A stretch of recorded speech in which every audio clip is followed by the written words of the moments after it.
In this video, I'll show you how you can add subtitles in your video on DaVinci Resolve 16. It's actually quite simple, and I'll show you step by step how you can do this.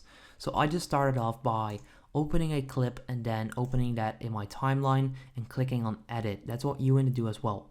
So click on edit and select your clip. Now once you've done that, you want to click on the effects library right there, top left corner, and then click on titles right there. Now for that, you want to make sure to open up the toolbox so that you can actually see these options. So click on titles, and then all you need to do is scroll all the way down. You'll see all of these different titles, but then right there, all the way at the bottom, you'll find subtitles. So this is exactly what we're looking for.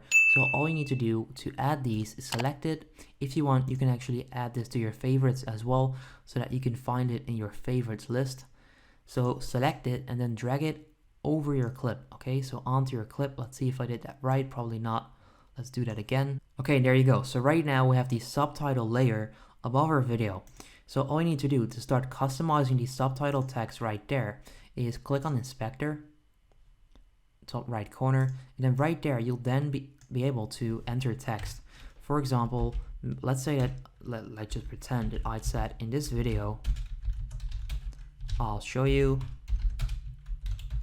how to add subtitles on your videos. Now all you can do now, like all you need to do basically, is adjust the time frame right there to make sure that it fits the video, and that's actually quite simple. So you can just change that manually right there.